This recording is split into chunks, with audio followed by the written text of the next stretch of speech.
ذرا سوچیں، ایک پوری تہذیب کا رہن سہن صرف چند سو سال میں بالکل ہی بدل جائے، ایسا کیسے ہو سکتا ہے؟ لیکن 1000 سے 600 قبل مسیح کے دوران بر صغیر میں ٹھیک یہی ہوا۔ یہ کوئی معمولی تبدیلی نہیں تھی، بلکہ ایک پورا انقلاب تھا۔ تو چلیں مل کر دیکھتے ہیں کہ یہ عظیم تبدیلی آخر ہوئی کیسے تھی۔ اور اس پورے انقلاب کے مرکز میں جانتے ہیں کیا ہے؟ ایک بہت ہی دلچسپ سوال، وہ یہ کہ بھلا ایک دھات، صرف ایک دھات، لوہا، اس نے ایک پوری تہذیب کی قسمت کیسے بدل دی؟ چلیں آج اسی راز سے پردہ اٹھاتے ہیں۔ تو یہ ایک بہت بڑی تبدیلی کا دور تھا۔ مطلب یہ تبدیلی اتنی گہری تھی کہ اس نے لوگوں کے رہنے، کام کرنے، یہاں تک کہ سوچنے کا انداز تک بدل ڈالا۔ ہم دراصل خانہ بدوش چرواہوں سے مستقل کسان بننے تک کا ایک حیرت انگیز سفر دیکھنے والے ہیں۔ اس کو ایسے سمجھتے ہیں، ابتدائی ویدک دور میں کیا تھا؟ دولت کا مطلب تھا کہ آپ کے پاس کتنے مویشی ہیں، کتنے جانور ہیں۔ لیکن جیسے ہی بعد کا ویدک دور آیا، سب کچھ بالکل بدل گیا۔ اب اصلی دولت زمین بن گئی، وہ زمین جس پر آپ فصلیں اگا سکتے ہیں۔ تو یہ صرف پیسوں یا معیشت کی تبدیلی نہیں تھی، یہ تو لوگوں کی سوچ میں ایک بہت بڑی تبدیلی تھی۔ اچھا، تو سوال یہ پیدا ہوتا ہے کہ آخر اتنی بڑی تبدیلی آئی کیوں؟ اس کی جڑیں دراصل ایک بہت بڑے فیصلے میں تھیں۔ فیصلہ تھا ایک نئی سرزمین کی طرف جانے کا، ایک ایسی جگہ جو موقعوں سے بھری پڑی تھی۔ اور وہ جگہ تھی گنگا جمنا کے زرخیز میدان۔ وہاں جا کر آباد ہونے کا فیصلہ سچ پوچھیں تو تاریخ کا ایک بہت بڑا ٹرننگ پوائنٹ تھا۔ یہی وہ مقام تھا جہاں خانہ بدوشی کی زندگی کا باب ختم ہوا اور مستقل گاؤں، مستقل بستیوں کی بنیاد رکھی گئی۔ تو گنگا جمنا کے میدان ہی کیوں؟ بھئی یہ علاقہ تو جیسے ایک جنت تھا، مٹی اتنی زرخیز، پانی کی کوئی کمی نہیں، یعنی کھیتی باڑی کے لیے اس سے بہترین جگہ ہو ہی نہیں سکتی تھی۔ اور اسی ماحول کی وجہ سے پھر گاؤں بسے، کمیونٹیز بنی، اور یوں پورے معاشرے کی بنیاد ہی بدل کر رہ گئی۔ لیکن دیکھیں، صرف زرخیز زمین ہونا کافی نہیں تھا، وہ تو ایک موقع تھا۔ اس موقع کو حقیقت میں بدلنے کے لیے ایک انقلابی ٹیکنالوجی کی ضرورت تھی، ایک ایسی چیز جو مستقبل کی تعمیر کر سکتی تھی۔ اور وہ ٹیکنالوجی تھی لوہا۔ جی ہاں، لوہا۔ یہ معمولی سی دکھنے والی دھات اس دور کی اصل گیم چینجر تھی۔ لوہے سے بنے اوزاروں نے زراعت میں وہ انقلاب برپا کیا جس کا پہلے کوئی تصور بھی نہیں کر سکتا تھا۔ اچھا، تو اسے فرق کیا پڑا؟ بہت سادہ سی بات ہے، لوہے کی مضبوط کلہاڑیوں سے گھنے جنگل صاف کرنا ممکن ہو گیا۔ لوہے کے ہلوں نے سخت سے سخت زمین کو بھی کاشت کے قابل بنا دیا، اور نتیجہ اچانک کھیتی باڑی کے لیے بہت بڑے بڑے نئے علاقے کھل گئے۔ تو جب آپ کے پاس نئی زمین بھی ہو اور اس پر کام کرنے کے لیے نئی ٹیکنالوجی بھی، تو نتیجہ کیا نکلتا ہے؟ ایک معاشی دھماکہ۔ چلیں دیکھتے ہیں کہ اس نے معیشت کو کیسے ایک بالکل نئی شکل دی۔ اب زراعت صرف ایک کام نہیں رہا، یہ تو زندگی کا مرکز بن چکا تھا۔ گندم، چاول، جو، یہ فصلیں ہر طرف اگائی جانے لگیں۔ اور سب سے دلچسپ بات، مویشیوں کا رول بھی بدل گیا۔ اب وہ صرف دولت کی نشانی نہیں تھے، بلکہ کھیتوں میں کام کرنے والے سب سے اہم پارٹنر بن گئے تھے۔ اس سب کا نتیجہ یہ ہوا کہ خوراک کی پیداوار میں ایک دم سے بہت زیادہ اضافہ ہو گیا۔ اور یہ اضافہ سچ میں حیران کن تھا۔ اس کا سیدھا مطلب یہ تھا کہ اب نہ صرف زیادہ لوگ زندہ رہ سکتے تھے، بلکہ وہ ایک اچھی زندگی گزار سکتے تھے، پھل پھول سکتے تھے۔ اور ظاہر ہے جب خوراک زیادہ ہو تو آبادی بھی بڑھتی ہے۔ لیکن اس زرعی انقلاب کا سب سے بڑا، سب سے گہرا اثر ایک بالکل نئے معاشی کانسیپٹ کی شکل میں سامنے آیا۔ ایک ایسا آئیڈیا جس نے معاشرے کی پوری ساخت کو ہمیشہ کے لیے بدل کر رکھ دینا تھا۔ اور اسے کہتے ہیں سرپلس، یعنی اضافی پیداوار۔ یہ تاریخ میں پہلی بار ہو رہا تھا کہ لوگ اپنی فوری ضرورتوں سے کہیں زیادہ خوراک اور وسائل پیدا کر رہے تھے۔ یہ ایک چھوٹی بات نہیں تھی، یہ ایک ایسی انقلابی تبدیلی تھی جس نے آگے چل کر سب کچھ بدل دیا۔ اب اس اضافی پیداوار کا اثر ایک ڈومینو ایفیکٹ کی طرح تھا۔ سوچیں، سب سے پہلے کیا ہوا؟ خوراک زیادہ ہو گئی، بہت زیادہ خوراک۔ اس زیادہ خوراک نے بڑھتی ہوئی آبادی کو سپورٹ کیا، خاندان بڑے ہونے لگے، لوگ زیادہ صحت مند تھے، اور ایک پھلتا پھولتا معاشرہ وجود میں آ رہا تھا۔ اور پھر جب لوگوں کے پاس اپنی ضرورت سے زیادہ چیزیں ہوں تو وہ کیا کرتے ہیں؟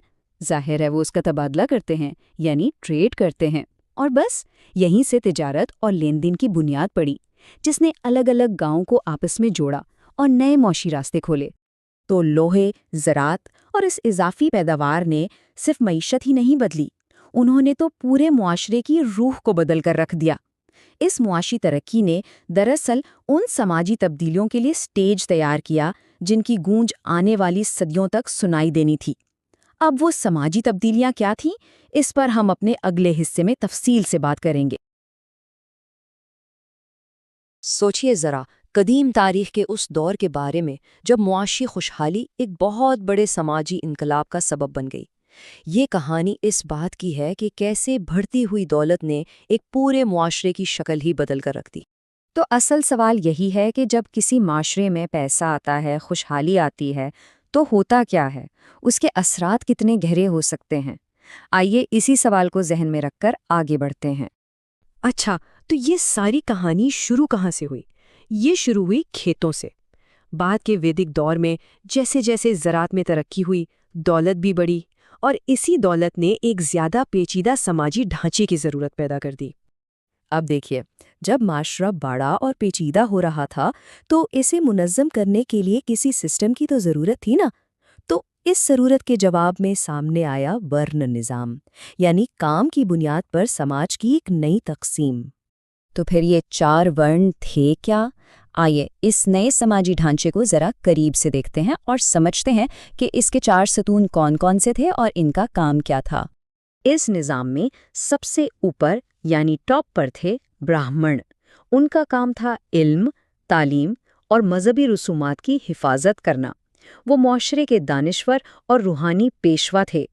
یگیا جیسی بڑی بڑی رسومات کروانا ان کی ذمہ داری تھی۔ براہمنوں کے بعد درجہ تھا کشتریوں کا۔ یہ تھے حکمران اور جنگجو۔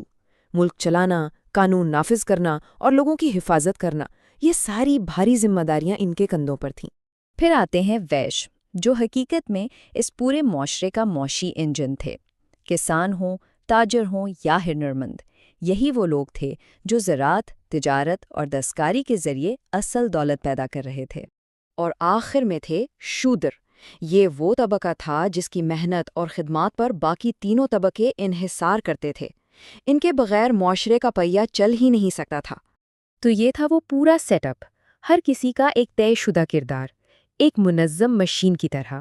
لیکن کیا یہ نظام ہمیشہ ایسا ہی رہا؟ اصل موڑ تو اب آنے والا ہے۔ اب ہم آتے ہیں اس کہانی کے سب سے اہم موڑ پر۔ وہ کیا وجہ تھی کہ یہ نظام، جو شاید شروع میں کام اور قابلیت پر مبنی تھا، وقت کے ساتھ ساتھ ایک انتہائی سخت اور پیدائشی نظام بن گیا؟ یہ موازنہ پوری کہانی بیان کر رہا ہے۔ ایک طرف وہ معاشرہ جہاں قابلیت کی بنیاد پر آگے بڑھنے کا موقع تھا، اور دوسری طرف ایک ایسا نظام جہاں انسان کی پیدائش ہی اس کی تقدیر لکھ دیتی تھی۔ سماجی ترقی کے دروازے بند ہو گئے اور یہیں سے عدم مساوات نے گہری جڑیں پکڑ لیں۔ اور جب معاشرہ اتنا سخت ہو گیا تو اس کا اثر سیاست پر پڑنا تو لازمی تھا۔ اسی سماجی تبدیلی نے طاقتور بادشاہوں کے لیے راستہ بنایا اور طاقت چند ہاتھوں میں سمٹ کر رہ گئی۔ تو ہوا یہ کہ اب چھوٹے قبائلی سردار طاقتور بادشاہ بن گئے۔ وہ باقاعدہ ٹیکس وصول کرنے لگے، اپنی مستقل فوج رکھنے لگے اور زمین پر ان کا مکمل کنٹرول ہو گیا۔ جو پرانے قبائلی اسمبلیاں یعنی سبھا اور سمیتی تھیں، ان کی اہمیت تقریباً ختم ہو گئی۔ اور اپنی اس نئی طاقت کو مزید پکا کرنے کے لیے ایک نظریاتی تبدیلی بھی لائی گئی۔ بادشاہوں نے خود کو دیوتاؤں کا نمائندہ کہنا شروع کر دیا تاکہ ان کی حاکمیت کو کوئی چیلنج نہ کر سکے۔ تو ان تمام سماجی اور سیاسی تبدیلیوں کا آخر نتیجہ کیا نکلا؟ یہ سب مل کر ایک بہت بڑی تبدیلی کی بنیاد رکھ رہے تھے، اور وہ تھی منظم ریاستوں کا قیام۔ بالکل سیدھے الفاظ میں، اسی نئے سماجی اور سیاسی نظام نے اس خطے میں پہلی بار باقاعدہ ریاستوں کو جنم دیا۔ معاشرہ اب صرف بکھرے ہوئے قبیلوں کا مجموعہ نہیں رہا، بلکہ منظم حکومتوں کے ماتحت آ گیا۔ یہ بات بہت اہم ہے کیونکہ اس دور نے آنے والے وقت کے لیے سٹیج تیار کر دیا تھا۔ یہی چھوٹی ریاستیں آگے چل کر بڑی سلطنتوں جیسے موریہ سلطنت کی بنیاد بنی، اور اسی دور نے بدھ مت اور جین مت جیسے نئے مذاہب کے لیے بھی راہ ہموار کی۔ تو خلاصہ یہ ہے کہ یہ دور ایک سادہ قبائلی زندگی سے ایک منظم اور پیچیدہ ریاسی نظام کی طرف ایک بہت بڑا سفر تھا، ایک ایسا سفر جس نے برصغیر کی تاریخ کا رخ ہمیشہ کے لیے موڑ دیا۔ آخر میں ایک سوال پر سوچنا بنتا ہے، ہزاروں سال پہلے بننے والے یہ سماجی ڈھانچے، کیا آج بھی ان کی گونج ہمارے حال میں کسی نہ کسی شکل میں سنائی دیتی ہے؟ ذرا سوچئے، ایک ایسے وقت کے بارے میں جب ہندوستان میں کوئی بڑی سلطنت نہیں تھی، صرف چھوٹے چھوٹے قبیلے تھے، لیکن پھر چند ہی صدیوں میں سب کچھ بدل گیا۔ آج ہم بات کریں گے مہاجن پد کے دور کی۔ یہ وہ انقلابی زمانہ تھا جس نے ہندوستان کی پہلی عظیم سلطنتوں کو جنم دیا۔ تو سوال یہ پیدا ہوتا ہے کہ آخر یہ ہوا کیسے؟ وہ کون سی طاقتیں تھیں جنہوں نے بکھرے ہوئے قبیلوں کو ہندوستان کی پہلی بڑی ریاستوں میں بدل دیا؟ چلیں اس حیران کن سیاسی سفر کو مل کر سمجھتے ہیں۔ اچھا، تو یہ مہاجن پد ہے کیا؟ دیکھیں، یہ سنسکرت کا لفظ ہے، مہا یعنی بڑا اور جن پد کا مطلب ہے لوگوں کا ٹھکانہ۔ تو سیدھا سا مطلب ہوا عظیم ریاستیں یا عظیم سلطنتیں۔ اور یہ دور قدیم ہندوستان میں کوئی تھوڑا بہت نہیں بلکہ تقریباً 300 سال تک چلا۔ اور اس پورے دور کی پہچان تھیں 16، جی ہاں، 16 بڑی اور طاقتور ریاستیں جنہوں نے برصغیر کا پورا سیاسی، سماجی اور معاشی نقشہ ہی بدل کے رکھ دیا۔ دیکھیں، یہ دور صرف بادشاہوں اور ان کی جنگوں کی کہانی نہیں ہے، نہیں، یہ اس سے کہیں بڑھ کر ہے۔ یہ اصل میں ایک بہت بڑی تبدیلی کی کہانی ہے، کیسے قبائلی معاشرے منظم شہری ریاستوں میں بدلے۔ یہ ایک حقیقی سیاسی انقلاب تھا۔ اسی دور میں پہلی بار بڑے بڑے شہر بننا شروع ہوئے۔ تجارت جو ہے وہ دریاؤں اور زمین کے راستے دور دور تک پھیل گئی اور لین دین کے لیے دھاتی سکے استعمال ہونے لگے، یہاں تک کہ حکومت چلانے کے لیے باقاعدہ انتظامی ڈھانچے بنائے گئے۔ تو یہ صرف کوئی چھوٹی موٹی تبدیلی نہیں تھی، بلکہ یہ ایک مکمل سماجی اور معاشی انقلاب تھا۔ تو چلیں اب ان 16 ریاستوں میں سے کچھ خاص ریاستوں پر نظر ڈالتے ہیں۔ اس سے اندازہ ہوگا کہ یہ سب ایک جیسی نہیں تھیں، بلکہ ان میں کتنا تنوع تھا۔ ہر ریاست کی اپنی ایک الگ ہی پہچان تھی۔ اور اس فہرست میں سب سے پہلا نام ہے مگدھ کا۔ یہ سمجھ لیں کہ یہ ان سب کا پاور ہاؤس تھا، سب سے زیادہ طاقتور، سب سے زیادہ بااثر، اور یہی وہ ریاست تھی جس نے آگے چل کر ہندوستان کی پہلی عظیم سلطنت کی بنیاد ڈالی۔ پھر اس کے بالکل برعکس ہمارے پاس وجی کی مثال ہے۔ یہاں کا نظام بالکل الگ تھا۔ یہ ایک گن راجیہ تھی، یعنی ایک جمہوریہ، جہاں کوئی ایک بادشاہ فیصلے نہیں کرتا تھا، بلکہ ایک پوری اسمبلی مل کر حکومت چلاتی تھی۔ پھر بات کرتے ہیں گندھارا کی۔ اس کا دارالحکومت تھا ٹیکسلا، جو اس زمانے میں تعلیم، ثقافت اور تجارت کا ایک بہت بڑا بین الاقوامی مرکز تھا۔ سوچیں، دنیا بھر سے لوگ یہاں علم حاصل کرنے کے لیے آتے تھے۔ اور ہاں، کاشی کو کیسے بھول سکتے ہیں، یعنی آج کا وارانسی۔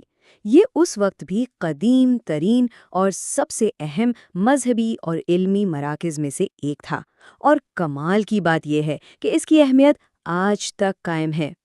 تو اس سے یہ بات واضح ہوتی ہے کہ اس دور میں حکومت کے دو بالکل مختلف نظام چل رہے تھے۔ ایک طرف مگدھ جیسی بادشاہتیں تھیں جہاں ساری طاقت ایک بادشاہ کے ہاتھ میں تھی، اور دوسری طرف وجی جیسی گن راجیہ یا جمہوریتیں جہاں نمائندوں کی ایک کونسل مل کر فیصلے کرتی تھی۔ سچ پوچھیں تو قدیم دنیا کے حساب سے یہ ایک انقلابی خیال تھا۔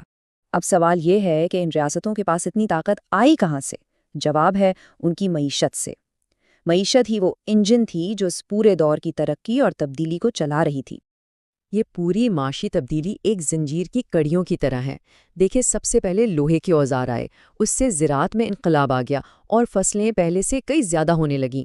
جب فصلیں زیادہ ہوئیں تو اس اضافی پیداوار سے دریاؤں کے ذریعے تجارت کو فروغ ملا، اور جب تجارت بڑھی تو سکوں کا استعمال اور بڑے شہروں کا بننا لازمی ہو گیا۔ یہ ایک ایسا چکر تھا جس نے خود کو طاقت دی اور سب کچھ بدل کر رکھ دیا۔ اور اب آتے ہیں اس کہانی کے سب سے اہم موڑ پر کہ آخر کیسے ایک ریاست مگدھ باقی سب پر چھا گئی اور اس نے پورے بر صغیر کو ایک کرنے کی بنیاد رکھی۔ تو سب سے بڑا سوال یہی ہے کہ آخر مگدھ ہی کیوں جیتا؟ 16 ریاستوں میں سے مگدھ کے پاس ایسی کیا خاص بات تھی جو باقیوں کے پاس نہیں تھی؟ اچھا، تو مگدھ کی جیت کے پیچھے کئی بڑی وجوہات تھیں۔ پہلی بات تو یہ کہ اس کا جغرافیہ بہترین تھا۔ گنگا کی زرخیز زمین کا مطلب تھا کہ خوراک کی کبھی کمی نہیں ہوئی۔ دوسری وجہ تھی وسائل، خاص طور پر لوہا۔ اس کے پاس لوہے کے بہت بڑے ذخائر تھے جس سے بہترین ہتھیار اور اوزار بنتے تھے۔ تیسرا، اس کی اسٹریٹجک پوزیشن، اہم تجارتی دریاؤں پر اسی کا کنٹرول تھا۔ اور سب سے بڑھ کر اس کی قیادت۔ بمبسار اور اجات شترو جیسے ذہین اور طاقتور حکمرانوں نے اپنی فوجی طاقت سے انگا اور وجی جیسی بڑی ریاستوں کو بھی ہرا دیا اور اپنی سلطنت کو پھیلاتے چلے۔ تو آخر میں آئیے دیکھتے ہیں کہ مہاجن پد دور نے تاریخ پر کیا اثرات چھوڑے، اس کا ورثہ کیا ہے اور اس کی اہمیت کیا ہے۔ دراصل مہاجن پد دور کا خاتمہ ایک نئی شروعات تھی۔ اسی دور نے ہندوستان کی پہلی عظیم سلطنتوں کی بنیاد رکھی، پہلے نندا سلطنت اور پھر اس سے بھی بڑی موریہ سلطنت کی۔ یہ ایک طرح سے قدرتی عمل تھا، جہاں چھوٹی چھوٹی ریاستیں مل کر ایک بہت بڑی طاقت بن گئیں۔ اصل میں ان 16 ریاستوں کے بیچ جو صدیوں تک مقابلہ چلتا رہا، اسی نے آخرکار وہ سیاسی اتحاد پیدا کیا جس کی بنیاد پر چندرگپت موریہ نے ایک اتنی بڑی سلطنت کھڑی کر دی۔ تو خلاصہ یہ ہے کہ مہاجن پد کا دور صرف چند پرانی ریاستوں کی کہانی نہیں ہے۔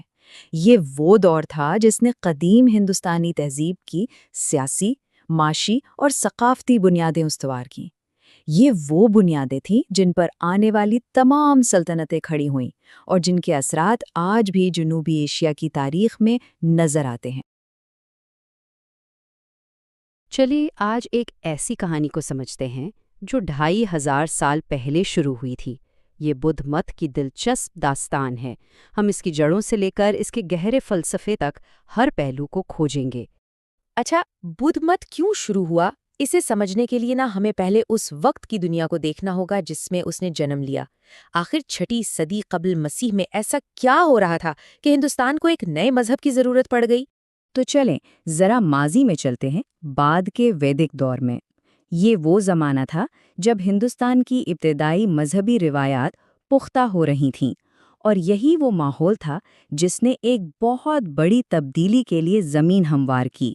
اس دور کا جو سماجی اور مذہبی منظرنامہ تھا وہ کافی پیچیدہ ہو چکا تھا۔ ذات پات کا نظام اتنا سخت تھا کہ اس نے معاشرے کو بری طرح تقسیم کر دیا تھا۔ مذہبی رسومات بہت مہنگی اور مشکل ہوتی جا رہی تھیں، مطلب عام آدمی کی پہنچ سے بالکل باہر، اور ہر معاملے میں برہمن طبقے کا غلبہ تھا۔ تو ایسے میں عوام شدت سے ایک ایسے راستے کی تلاش میں تھے جو سادہ ہو اور جہاں سب برابر ہوں۔ اور اسی ماحول میں اب کہانی کا رخ ایک ایسے شخص کی طرف مڑتا ہے جس کی سچ کی تلاش نے تاریخ کا دھارا ہی بدل دیا۔ یہ کہانی ہے شہزادہ سدھارتھ گوتم کی۔ تو قصہ شروع ہوتا ہے کپل وستو کے ایک شہزادے سدھارتھ گوتم سے۔ وہ ایسی شاہانہ زندگی گزار رہے تھے جیسے ایک بلبلے کے اندر، دنیا کی تلخ حقیقتوں سے بالکل بے خبر۔ تو سوال یہ ہے کہ آخر ایسی کیا بات ہوئی کہ ایک شہزادے نے اپنا محل، اپنی دولت، سب کچھ چھوڑنے کا فیصلہ کر لیا؟ دراصل محل سے باہر نکل کر دیکھے گئے 4 مناظر نے ان کی پوری دنیا ہلا کر رکھ دی اور انہیں ایک بالکل نئے راستے پر ڈال دیا۔ سب سے پہلے انہوں نے بڑھاپے کی حقیقت دیکھی۔ ایک کمزور، جھکی ہوئی کمر والے بوڑھے شخص کو دیکھ کر انہیں پہلی بار احساس ہوا کہ یہ جوانی ہمیشہ نہیں رہتی۔ پھر انہوں نے بیماری کی تکلیف کو اپنی آنکھوں سے دیکھا۔ ایک مریض درد سے تڑپ رہا تھا اور اس منظر نے انہیں انسانی جسم کی کمزوری کا گہرا احساس دلایا۔ اس کے بعد ان کا سامنا ہوا موت سے۔ ایک جنازہ دیکھ کر انہیں یہ سمجھ آیا کہ زندگی تو عارضی ہے اور ایک دن سب کو جانا ہے۔ اور پھر آخر میں انہوں نے ایک سنیاسی کو دیکھا۔ حیرت کی بات یہ تھی کہ بڑھاپے، بیماری اور موت کی ان تمام حقیقتوں کے بیچ اس سنیاسی کے چہرے پر ایک عجیب سا سکون تھا۔ بس یہی وہ لمحہ تھا جس نے سدھارتھ کے دل میں سچائی جاننے کی آگ لگا دی۔ اپنی شاہی زندگی کو خیرباد کہنے اور سالوں کی سخت ریاضت کے بعد آخرکار سدھارتھ نے بودھ گیا کے مقام پر وہ منزل پالی جسے نروان کہتے ہیں۔ یہ ایک ایسی کیفیت ہے جہاں انسان کو مکمل گیان، کامل سکون اور دکھ اور بار بار جنم لینے کے چکر سے نجات مل جاتی ہے۔ اور اسی مقام پر وہ سدھارتھ سے بدھ بن گئے، یعنی روشن زمین۔ تو آخر وہ کون سی گہری حکمت تھی جو بدھ نے دریافت کی؟ سب سے اہم بات یہ ہے کہ یہ کوئی پیچیدہ فلسفہ نہیں تھا، بلکہ دکھ کو ختم کرنے کا ایک سیدھا سادہ عملی راستہ تھا۔ انہوں نے اپنی پوری تعلیم کو 4 بنیادی سچائیوں میں سمیٹ دیا۔ انہیں 4 آریہ سچ کہا جاتا ہے۔ پہلا، زندگی میں دکھ ہے۔ دوسرا، اس دکھ کی وجہ ہماری خواہشات اور چیزوں سے لگاؤ ہے۔ تیسرا، اچھی خبر یہ ہے کہ اس دکھ کو ختم کیا جا سکتا ہے۔ اور چوتھا، اس دکھ کو ختم کرنے کا ایک واضح راستہ بھی ہے، جسے 8 گنا راستہ کہتے ہیں۔ یہ 8 گنا راستہ یوں سمجھیں کہ زندگی گزارنے کا ایک مکمل ضابطہ ہے۔ اس میں صحیح سمجھ اور صحیح سوچ جیسی حکمت کی باتیں ہیں، صحیح بولنا، صحیح کام کرنا اور صحیح روزی کمانے جیسے اخلاقی اصول ہیں، اور صحیح کوشش اور صحیح دھیان جیسی ذہنی تربیت بھی شامل ہے، جو انسان کو دکھ سے نجات کی طرف لے جاتی ہے۔ اور یہاں آپ دیکھ سکتے ہیں کہ بدھ کے خیالات اپنے وقت کے حساب سے کتنے انقلابی تھے۔ جہاں ویدک روایات میں ذات پات بہت اہم تھی، وہیں بدھ نے اس کی کھل کر مخالفت کی۔ انہوں نے جانوروں کی قربانی اور ویدوں کی بالادستی کو بھی رد کر دیا، اور سب سے بڑی بات، انہوں نے اپنی تعلیمات سنسکرت جیسی مشکل زبان کے بجائے عام لوگوں کی زبان پالی میں دی، اور پیچیدہ رسومات کی جگہ عدم تشدد اور درمیانی راہ اپنانے پر زور دیا۔ اچھا، تو تعلیمات تو آ گئیں، لیکن یہ فلسفہ ایک منظم تحریک اور پھر دنیا کا ایک بویا مذہب کیسے بنا؟ آئیے آگے بڑھتے ہیں اور یہ دیکھتے ہیں۔ بدھ نے اپنے پیروکاروں کے لیے سنگھ قائم کیا۔ یہ راہبوں اور راہباؤں کی ایک کمیونٹی تھی جنہیں بھکشو اور بھکشونیاں کہا جاتا تھا۔ یہ لوگ سادگی اور مراقبے کی زندگی گزارتے تھے۔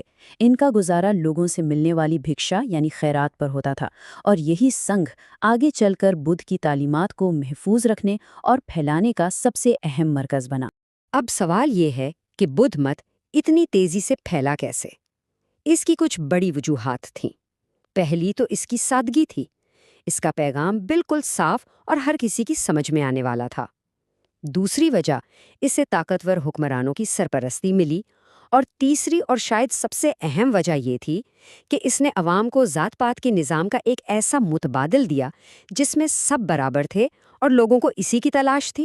بدھ مت کے پھیلاؤ کی بات ہو اور شہنشاہ اشوک اعظم کا ذکر نہ ہو، یہ ہو ہی نہیں سکتا۔ کلنگا کی خوفناک جنگ میں لاکھوں لوگوں کی موت نے اشوک کو اندر سے ہلا کے رکھ دیا۔ اس پچھتاوے کے بعد انہوں نے بدھ مت اور اس کے عدم تشدد کے اصول کو اپنا لیا۔ پھر تو انہوں نے اپنی پوری سلطنت کے وسائل اس مذہب کو پھیلانے کے لیے وقف کر دیے، اور سری لنکا سے لے کر چین، جاپان اور پورے ایشیا تک تبلیغی مشن بھیجے، اور جگہ جگہ ستوپ اور ستون بنوائے۔ تو آخر میں اس نئے مذہب کا برصغیر اور باقی دنیا پر کیا اثر پڑا؟ اس نے معاشرے کو کیسے بدلا؟ اس کا اثر بہت گہرا اور دیرپا تھا۔ ذات پات کے نظام کو چیلنج کر کے اس نے سماجی برابری کا تصور دیا۔ اس کی وجہ سے تشدد اور جانوروں کی قربانیوں میں بہت کمی آئی۔ اس نے معاشرے میں مضبوط اخلاقی اقدار کو فروغ دیا اور صدیوں تک یہاں کے فن تعمیر اور ادب پر اپنے نقوش چھوڑے۔ اور یہ سب ہمیں ایک آخری سوال پر لا کر کھڑا کرتا ہے۔ یہ سوچنے کی بات ہے کہ دکھ، ہمدردی اور حال میں جینے کے بارے میں یہ 2500 سال پرانی تعلیمات آج کی اس تیز رفتار اور پیچیدہ دنیا میں ہمارے لیے کتنی اہم ہیں۔ آئیے آج جین مت کی دنیا کو سمجھتے ہیں۔ یہ ایک بہت ہی قدیم راستہ ہے جس کی بنیاد مہاویر سوانی نے رکھی تھی۔ جانتے ہیں، وہ ایک شہزادے تھے جنہوں نے سچائی کی تلاش میں اپنا سب کچھ چھوڑ دیا۔ چلیں ان کی کہانی اور ان کی تعلیمات کو ذرا گہرائی سے دیکھتے ہیں۔ تو بات شروع کرتے ہیں ایک سوال سے۔ آخر 6 صدی قبل مسیح میں ایسا کیا ہو رہا تھا جس نے ہندوستان کا نقشہ ہی بدل دیا؟ یہ وہ دور تھا جب معاشرے میں ایک بڑی فکری ہلچل مچی ہوئی تھی اور کئی نئے فلسفے اور نظریات سامنے آ رہے تھے جو لوگوں کی سوچ کو ایک بالکل نئی سمت دے رہے تھے۔ اچھا، تو آج ہم بات کریں گے سب سے پہلے مہاویر کی زندگی کے بارے میں کہ کیسے ایک شہزادہ ایک روشن خیال انسان بنا۔ پھر ہم ان کی حکمت کے نچوڑ یعنی ان 5 عہدوں کو سمجھیں گے۔ اس کے بعد ہم کرم کے فلسفے پر بات کریں گے، جین مت کے 2 بڑے فرقوں کو دیکھیں گے، اور آخر میں یہ جانیں گے کہ اس قدیم مذہب نے تاریخ پر کیا گہرے اثرات چھوڑے ہیں۔ تو آئیے شروعات کرتے ہیں ایک شہزادے کے سفر سے۔ یہ کہانی ہے اس انسان کی جس نے تخت و تاج کو ٹھکرا کر سچ کی تلاش کو ہی اپنی زندگی کا اصل مقصد بنا لیا۔ جین مت کا آغاز کوئی آج کی بات نہیں، یہ تقریباً 2600 سال پرانی بات ہے، 6 صدی قبل مسیح کی۔ اس کے بانی تھے مہاویر سوامی، جو آج کے بہار کی ریاست میں ایک شاہی خاندان میں پیدا ہوئے تھے۔ سوچیں، وہ ایک شہزادے تھے جن کے پاس دنیا کی ہر آسائش موجود۔ لیکن پھر 30 سال کی عمر میں انہوں نے ایک ایسا قدم اٹھایا جس نے سب کو حیران کر دیا۔ انہوں نے اپنا محل، اپنا خاندان اور تمام شاہی عیش و آرام چھوڑ دیے۔ اگلے 12 سال انہوں نے صرف ایک چیز کے لیے وقف کر دیے، سخت ترین ریاضت اور خود کو جاننے کی کوشش۔ یہ سفر بالکل آسان نہیں تھا، لیکن آخرکار 42 سال کی عمر میں انہیں وہ مل گیا جس کی انہیں تلاش تھی، کیول گیان، یعنی وہ علم جو روح کو ہر قسم کے بندھن سے آزاد کر دیتا ہے۔ تو مہاویر نے اپنی ان 12 سالہ تپسیا سے جو کچھ بھی سیکھا، وہی دراصل جین مت کا پورا نچوڑ بن گیا۔ یہ صرف کوئی فلسفہ نہیں ہے، بلکہ زندگی گزارنے کا ایک عملی طریقہ ہے جو 5 بنیادی اصولوں پر قائم ہے۔ آئیے انہیں ایک ایک کر کے سمجھتے ہیں۔ یہ 5 عہد آپ کہہ سکتے ہیں کہ جین مت کی روحانی عمارت کے 5 ستون ہیں۔ پہلا ہے اہنسا، یعنی کسی بھی جاندار کو تکلیف نہ دینا۔ دوسرا ستیہ، یعنی ہمیشہ سچ بولنا۔ تیسرا استیہ، یعنی چوری نہ کرنا۔ چوتھا برہمچریہ، یعنی اپنے حواس پر قابو رکھنا۔ اور 5واں اپریگرہ، یعنی دنیاوی چیزوں سے لگاؤ نہ رکھنا۔ ان سب اصولوں میں جو سب سے اہم ہے وہ ہے اہنسا، اور یہ صرف جسمانی تشدد نہ کرنے تک محدود نہیں ہے۔ جین مت کے مطابق اصل اہنسا تو یہ ہے کہ آپ اپنی سوچ میں، اپنے لفظوں میں اور اپنے عمل میں کسی بھی جاندار کو، چاہے وہ کتنا ہی چھوٹا کیوں نہ ہو، کوئی تکلیف نہ پہنچائیں۔ یہی جین فلسفے کی اصل بنیاد ہے۔ پھر آتا ہے ستیہ، یعنی سچائی۔ اس کا مطلب صرف یہ نہیں کہ جھوٹ نہیں بولنا، بلکہ یہ ایک عہد ہے کہ آپ جو بھی کہیں گے وہ حقیقت پر مبنی ہوگا، اس سے کسی کا دل نہیں دکھے گا اور وہ بات واقعی ضروری بھی ہوگی۔ استیہ کا سیدھا مطلب ہے چوری نہ کرنا۔ یہ اصول ہمیں سکھاتا ہے کہ ہم کوئی بھی ایسی چیز نہ لیں جو ہمیں اپنی مرضی سے، خوشی سے نہ دی گئی ہو۔ اور اس میں صرف چیزیں ہی نہیں، بلکہ کسی کے خیالات یا کام کو اپنا کہہ کر پیش کرنا بھی شامل ہے۔ اب بات کرتے ہیں برہمچریہ کی۔ اس کا مطلب صرف پاکیزگی نہیں، بلکہ اپنی تمام توانائی کو صحیح سمت میں لگانا ہے۔